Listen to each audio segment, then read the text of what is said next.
dancer. And Lord Chaitanya also. Lord Chaitanya was the most magnificent dancer the world has ever seen. The historical accounts of his dancing at the Rath Yatra festival and other places are just astonishing, just astounding. He was completely uninhibited dancer. He would jump high in the air, his limbs wheeling in every direction. It's just impossible to describe.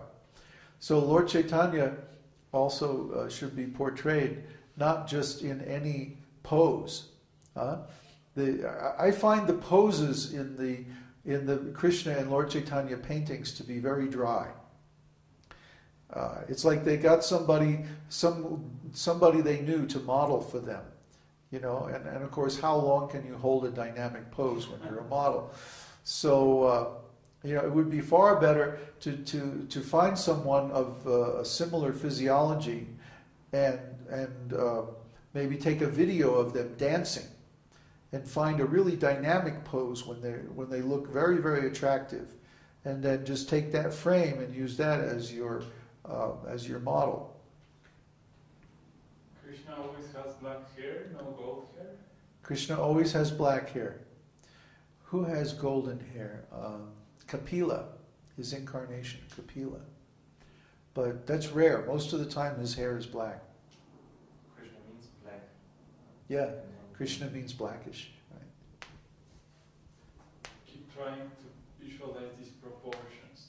Remember we did a 3D model? We did. Sometime? Yeah. I'll post that, so it's kind of a reference how to visualize the arms, because remember we stretched them? Yeah, we had to stretch his arms to make them reach his knees. So I'll post that. There's a description of the proportions of Krishna's body somewhere. I'm going to try to find it. I'm going to try to dig it up. Because, for example, when they sculpt deities in India, they use a special set of proportions for Krishna's body. I think it might be in Shilpa Shastra. I'm going to try to find that out.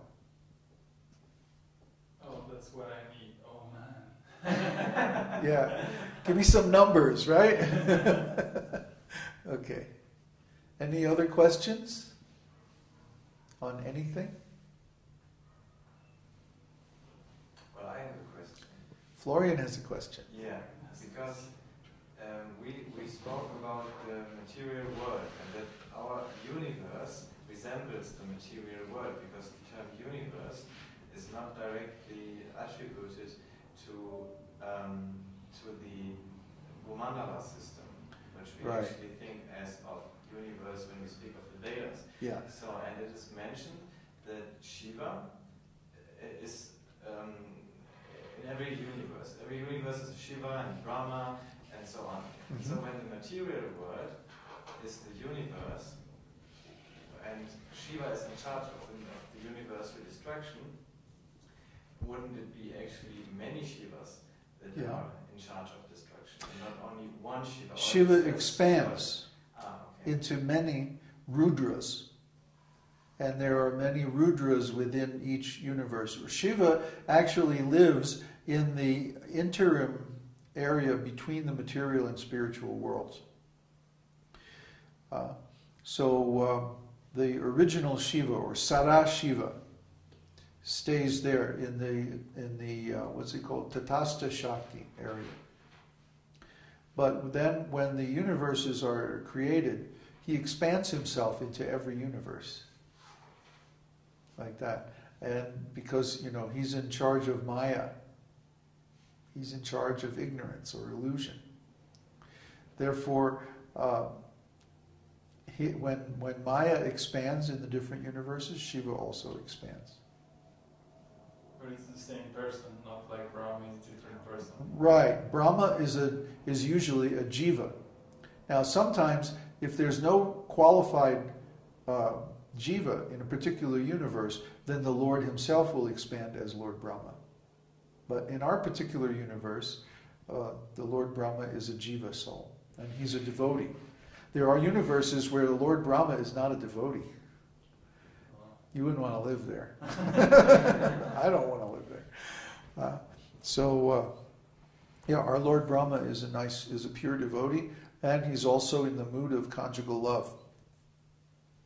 Stated in Śrīmad-Bhagavatam that after Lord Brahma meditated for 10,000 years of the demigods, he came to the conclusion that he is the maidservant of Krishna. That was his conclusion. And so we're in the line of Lord Brahma. We're in the Brahma Madhva Gaudiya Sampradaya.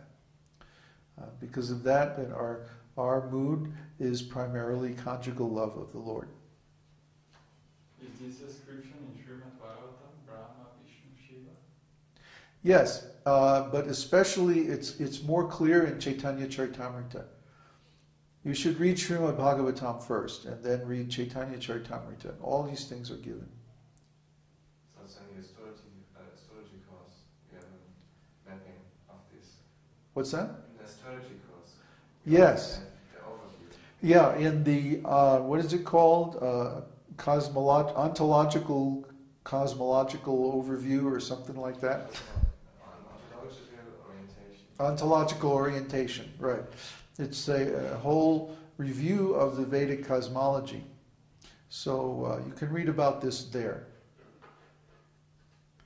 Any more questions? No more questions? Okay, let's sing Nrsimha prayer. Namaste Narasimhaya. Namaste Narasimhaya. Prahlada Hlada Dayine. Prahlada Dayine. Hiranyakashi Purvakshaha. Hiranyakashi Purvakshaha. Shilatankana Kalaye.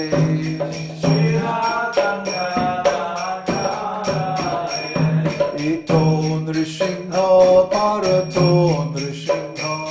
Ito Nrsimha Parato Nrsimha. Ito Yato Yamitato Nrsimha. Yato Yato Yamitato Nrsimha. Ahir Nrsimha Hridaye Nrsimha. Ahir Nrsimha Hridaye Nrsimha. Narasimha Madin Sharanam Prapade. Narasimha Madin Sharanam Prapade. Tavakara Kamalavare Nakam Adhuta Singam Lalita Hiranyakashipu Tanu Bingam Kesavadrita Narahari Rupa Jai Jagadisha Hare